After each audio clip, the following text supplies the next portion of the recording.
democracy always fails. And I gave you some examples in the beginning of the video how if a populace is getting fed fake information, fake news, fake understanding of how their system and country actually work, they're easily swindled into voting for tyranny, right? And then, the tyranny of the majority. But in America, for some reason, we're living in a tyranny of a minority, a bunch of minorities. And this is Democratic talking points. Democrats have always been saying this, that they want a coalition of minorities to go against white people, right? And then you got some self-hating white people, which is technically white liberals. There's before I go, I got to make my point here, because this is a very good point that I'm making. Some people are surprised by Google Gemini's guy being a self-loathing woke. I'm not. White liberals are the only group measured to have a negative in-group bias. Self-hatred is normal for this demographic, which might explain their poor mental health. White liberals. So there's a correlation of a correlation, which is a group of people that vote together in unison to get a certain outcome. These correlations, this is what the Democratic Party is betting on. This is why the Democratic Party pushed DEI. This is why the Democratic Party pushed seeing color. Because seeing color, white liberal, you're supposed to hate yourself. Seeing color, black person, you're supposed to be a victim. You're supposed to vote for us. Look, 90% of your community vote for us. You're black just like them, so that means you have to vote for us too. This is the game they play. And this is why it's destroying our culture. This is why our country is on the way down. Bread and circus. This is why men like me, we think about Rome every other day, every other hour, every other minute. I can't help it. I got Greek philosophers behind me. So I think about Rome pretty much maybe every minute. And seeing how, we're getting distracted by all this nonsense. We're getting distracted by all this fighting. Identity politics was the worst thing to ever happen to our republic. And this is why they push for democracy. But democracy leads to tyranny. Karl Marx, and I know I've been on a long rant. I know you guys want to see this video. But democracy leads to socialism. Guess who says that? Karl Marx. Karl Marx sees democracy as an avenue to achieve centralized government, centralized control. This is why democracies always fail, but I digress. Let's get into the video. Why do democracies have a pesky habit of destroying themselves? And there's probably no better example of this dangerous trend than the birthplace of democracy itself. Despite being hailed as one of the greatest accomplishments of ancient Greece, it may come as a surprise to many that several Greek philosophers were actually incredibly skeptical about democracy. The legendary lawgiver of Sparta, Lycurgus, vehemently rejected democracy. When someone demanded that Sparta adopt a democratic system of government, he famously replied in typical laconic fashion, "Begin with your own family." Another famous Hey, you see why I like Greek philosophers? You see why? I feel like they're my kind of. Sometimes I think I'm born in the wrong era, bro. I think I would have had a lot of fun being born in ancient Greece, bro. That's the type of stuff I'll say. Hey, start with your own family, and this is true. Liberals always want to sit here and pretend, oh no, we should be doing this. We should have open borders. We should have this. Start with you. You start first. You first. Oh, you think people having too many kids? You first. Stop having kids. Oh, you think there's too many people on this planet? You first. Commit suicide. Stand on what you believe in. Practice what you preach. They never want to do it. Because that's the point. The point of democracy, the point of socialism, the point of communism is you want to be at the top of the system. You want to be in control of the means of production and then sell it to the people as, oh no, I'm doing this for you. Like the guy in Venezuela. I always forget their names. I always get them mixed up. Sorry. I always get them mixed up. I don't know if it's Castro. No, Castro was Cuba. Maduro? I forgot his name. But the president in Venezuela, that's what he did. He said, I'm here for you. I'm going to take these greedy corporatist capitalist people and we'll spread the wealth to all the people. Everyone's like, vote him in. What'd he do? Take the means for himself. Made himself an emperor. Made himself a king. A political king. And all the people are poor. There's long lines. Businesses run away. Because they know, hey, there's no point staying here. He's just going to rob me blind with no benefit. That's why no businesses want to go to Venezuela. And since no businesses want to go to Venezuela, there's limited job opportunities. All the jobs have to be created by the government. The government don't produce anything. The government only takes. This is how democracy always leads to tyranny. I digress. Let's get back into the video. Critic of democracy was actually Socrates, who had My every dog. reason to be skeptical, as we'll learn why later. In Plato's Republic, Socrates warns that democracy can end up destroying an entire civilization. And to drive this point home, he uses an analogy. Imagine a state is like a huge ship on a vast ocean. This ship of state needs a skilled captain to navigate through storms, avoid obstacles, and reach its destination safely. And this is what representative government represents. Oh, hey, I don't know. I know what I don't know. And I think, hey, Thomas Sowell, you'll be a great president. Thomas Sowell, you'll be a great minister of economics. Let's vote you in as the minister of economics. People may not be able to have a deep, like, this is my point. This is why spontaneous order is a thing. This is why I agree with some libertarian principles. Spontaneous order is important for innovation and finding solutions, the most functional solutions to our problems. Because people may not have a deep understanding of the intricacies, the complexities of getting the outcomes that they want, but they know when something's not working. People know when something's not working. When you're driving your car and it's doing, you're like, oh, something's going on with my car. Something's wrong. I may not be able to diagnose the problem, but I know there's a problem that it exists. And then I'm able to evaluate people. Hey, this guy's able to fix this problem. Let me vote for him. This guy tries, but I hear not a lot of people have a good experience with him. Let's not go with him. Let's go with this guy. People are able to judge whether something works or not. People are able to judge results. But this is the problem with the left. The left love to live in theoretical, abstract, in theory. In theory, everyone should be able to do this. But in theory, but in reality, in practicality, some are better at things than others. This person is a more skilled mechanic than the other person. So that way, he should be the person in charge of how we build out or how we fix our problems when it comes to cars. This is the point of representative government. Not, oh no, let the majority vote, and then let's say the crappy mechanic is a better salesman than the good mechanic. He's gonna swindle a large swoop of people to vote for him, and then what happens to the country? All the cars are broken because we put the least competent person in charge, and that's what happened to our politics today. It's because we don't have a knowledgeable people anymore. We don't have a vigilant people anymore. People aren't curious to understand how their system and government works anymore. Because we're all caught up in our day-to-day lives. I call it rational ignorance. It's actually a thing. Look up rational ignorance. Rational ignorance is I forgot to say not the actual. It's I lost my train of thought. But it's the idea that you intentionally forgo understanding something because you believe that time is better spent understanding something else. Usually your job.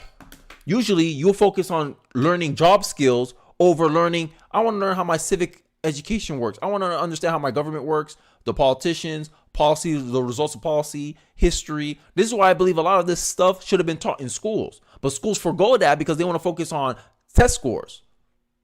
I think the first responsibility of any country, any government is to teach history, the history of the nation. So that way there's some buy-in from the students, some national loyalty. This is why I'm somewhat of a national conservative. Because you need to instill that in the kids, or else the kids will have dual loyalties. They'll worry about countries 350,000 miles away. They don't even know what Ukraine is on a map, but they're so vehemently standing with them over their own border, over their own city, over what is affecting them directly and their community. This is how you get such fractured allegiance, such fractured loyalty. Loyalty is not a bad thing. And I think as a conservative, what makes me a conservative is that I believe that I have a duty and responsibility to my community and to my country. That will make me a conservative. Conservatives value duty while liberals only value consent. Oh, I don't consent loyalty to the United States. I'm allowed to be loyal to any country without regards to my community because liberals love to value the individual. But I think in some ways it could be too extreme. If you're true to yourself, then you essentially don't care what happens to the community at large, even though you benefit from the community at large. You benefit from being associated with America, but you don't want to do things that will help preserve and protect those opportunities that you are able to take advantage of as an individual. Too many times you see with liberals is they'll take advantage of the opportunities. They'll take advantage of the low tax rates. And then they vote for Democrats to increase the tax rates, increase regulation, make it harder for someone else to come up and challenge them because now they're at the top. Now they're the established business. Now they're the market leader and they want to protect their position. So they go along with Democrats increase regulation so that the next guy that could possibly compete with them and topple them in a couple of years have a harder time of actually doing it. And if they do able to succeed and get over all those hurdles that those corporatist Democrats were able to put in their way, they'll end up buying them out as part and then increase their monopoly. Just see it with Google. Just look at all these national banks. This is why the rich vote Democrat, to create barriers so that way it's harder for the startup to come and disrupt their market share. This is why I love the left when they sit here pretend that, oh no, Republicans are for big business. Big business control the Democratic Party too. Big business vote Democrat so that way they create more regulation so that way they can stifle competition. So that way they can maintain their dominance in a marketplace. But I digress. I'm ranting enough. But the captain is elected by popular vote, and the decision ends up being a disaster. Because rather than electing someone who actually understands how to pilot a ship and understands the art of seafaring, the passengers instead pick someone who is popular, persuasive, and promises nice things to the people on board. And just like any ship that did this would probably crash or sink, so too would any society. So what was Socrates' point with this whole ship analogy? Is he advocating for a strongman dictator? No. What Socrates is saying is that the passengers need to become crew members. If they hope for the ship of state to reach its destination, they need to elect not just a competent captain, but they themselves need to understand how the ship functions. Which was my point, which was Benjamin Franklin's point. It's a republic if you can keep it. So if you don't understand how a republic is, you don't understand what's the difference between a democracy and a republic. If you don't understand that America is not a democracy, you're not qualified to technically vote for who should be the captain of the ship, who should be president of the United States. This is why some conservatives like the idea of, hey, low voter turnout, because I just told you a Pew Research study, only 33% of American voters have at least moderate or high political understanding. So that means if you have high voter turnout, that means we have a disaster waiting to happen because we're going to elect someone that's not quite qualified to fix the problems that's affecting us today. And there's only two ways you can fight this problem. Either one, you limit the amount of people that are allowed to vote, which is not going to happen because people are not going to vote against their own best interest. Because they only 33% of the population is allowed to vote. Majority of people will not vote. If you have to vote on, hey, we're going to remove your right to vote. Are you going to vote? Are you going to vote to remove your right to vote? Many people are going to say no. So the other option is to increase the political understanding of the populace. And right now, the government has control over the Department of Education. It's hard for us to teach people when they have the most time, when they're between 6 and 18, to teach them about government, to teach them how democracy, teach them how our government and history works, teach them how to evaluate a good policy versus a bad policy. Instead of teaching them stuff like this to understand the functions of the ship, aka the function of the state, we teach them stuff about like math is important to understand, but we teach them about woke BS. We're wasting valuable time that we're teaching our kids transgenderism, LGBTQ, gender identity, all this woke BS. All that time spent teaching them woke BS, that could have been teaching them about our nation's history, how our civics work. There's not much value placed on that. This is why I agree with Vivek Ramaswamy's prescription that, hey, you got to pass a civics test to have the qualifications to vote. Because the civics test will test your ability to understand the functions of your government. Because if you don't even understand how your government functions, how you understand whether a policy that a politician is trying to sell you is feasible or not. It's desirable to tax the rich. But guess what? Look at the history in our country. When we had the highest tax rates, the tax revenue was lower than in our times where we had low tax rates. If you look at Reagan's a prime example of this. If you look at Carter's administration and Reagan's administration, Carter had higher tax rates, but he was pulling in less tax revenue. Ronald Reagan cut tax rates. He had a higher tax revenue than Carter, even though Carter on paper had higher tax revenue, a higher tax rate. Why is that? Because rich people are human. Rich people are not robots. When you make a cause, there's a reaction. There's a cause and effect. Hey, I raised tax doll. Hey, I raised the tax rate. Rich people, I'm not going to make as much money. I'm not going to spend as much money. I'm going to put my money into U.S. treasuries. I'm not going to spend my money in the economy. And you get less access to the wealth because you made them change their behavior. And this is something a lot of politicians don't understand. A lot of voters don't understand. That for every policy you implement, there's a reaction. There's a change of behavior. And this is where I subscribe to this philosophy that the government is like a referee. The government creates incentive structures. You either make an incentive for people to do one thing or the other. That's what policies does. Policies doesn't create change. Policies compel behavior. If I put a law saying, hey, if you say this word, you go to jail. What you just did, you create an incentive for people not to say a certain word. But if I create a law saying, hey, I'll pay you $500 every time you say that word, is it any surprise when you see Google searches? Google search for this word has increased by 500,000%. Because you put in an incentive to encourage people to do more of that behavior. That's what policies represent.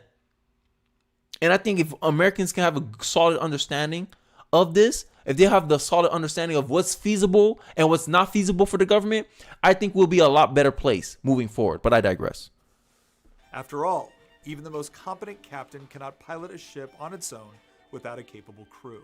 But unfortunately, Athens would lack both a competent captain and a capable crew. Ironically, one of the first victims of this would be Socrates himself. In 399 BC, he was put to death after an assembly voted that he had been corrupting the youth of Athens. Socrates' fate should have been a warning, but instead, the city of Athens spent the next century elevating one political demagogue after another until finally, things came to a head in 323 BC. After news of the death of Alexander the Great reached Athens, the city was eager to get revenge on their bitter Macedonian rivals. Phocion, an admirer of Socrates, had served Athens for more than 50 years as a famous politician and general. He tried to warn the people that while Alexander was dead, the army he commanded was still alive. Yep. But Phocion was outvoted, and Athens started a war with the world's sole superpower.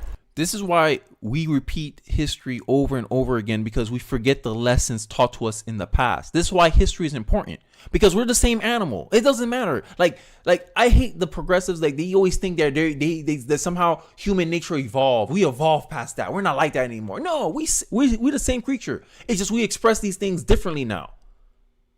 We expect tribalism differently now. Instead of being tribes physically based on community, we're tribes based on ideology, on political political affiliation, race now, which shouldn't be the case in a nation.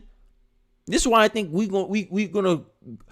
is why I think in my lifetime we may reach a boiling point where a national divorce may be more feasible. It's not going to be feasible right now, but I'm a millennial. I believe this is going to be more feasible 40 years from now when people of my generation are more in power, because we're so partisan. It's so crazy how we repeat history. But then we have this hubris. We have this idea that, oh, we're so much better than people in the past. No, we're not. We're the same. We're just expressing things differently. We just have knowledge that they didn't have. That's the only difference between us and people 50, 100, 200 years ago. We know what they didn't know. That's it. We had the luxury to look backwards. They didn't have that luxury. That's the only separation between us and them. If not, we would have been doing the exact same thing as them. We would have been just as racist as them. And that's a fact. But I digress. And after being crushed in battle, the Athenians begged him to lead the surrender negotiations, fearing that the Macedonians would destroy the city. Phocion managed to save Athens, but at the cost of the city's freedom. Athens was placed under direct Macedonian control, and the famed democracy of ancient Greece vanished forever. The story of Athens is a warning sign for us today. The downfall of its famed democracy and the city's subjugation is proof that no political system is perfect. In fact, it's only as effective as the people who participate in it. Perhaps that's why Thomas Jefferson once warned that if the people ever become inattentive to the public affairs, their political leaders will all become wolves. And that is the reality of 2024, right? This is why I have so much respect for Thomas Jefferson. This is why he's one of my favorite presidents. Thomas Jefferson, smart guy. You can call him a hypocrite, you can call him all this type of stuff, but you can't deny he was smart. He's the one who looked back in the past and they say, oh yeah, look, this is how Greece ended up. We don't want to end up like that. Right? It's baffling to me. It's baffling to me how like we have such so. These questions, What the hell's going on? we are Like, proving ourselves by it's so baffling to me how we have so much wealth of information. We live in the most information heavy time in history, yet look how we're squandering it. Like, we have the least amount of excuse. People in Athens, they didn't have any other things to go off of. We have historical evidence. We got scientific evidence. We can evaluate ideas from so many different angles. We have so much resource to information, and how we use it to look at TikTok, to look at mindless entertainment. This is why I'm saying the problem isn't resources. It's us. It's curiosity. We don't want to understand stuff. That's the only reason, because we have Google. We can understand anything we want. You don't have to go to college. You don't have to get a teacher. All you have to do is, hey, I want to understand economics. Let me look at some videos of Thomas Sowell. Hey, I want to understand something. Let me go get some books. We lack intellectual curiosity. And I think this will be the downfall of America if we don't fix it, if we don't course correct. And that's why I respect Vivek Ramaswamy, because as much as he educates, as much as he advocates. And I think that's going to be the future of politics moving forward.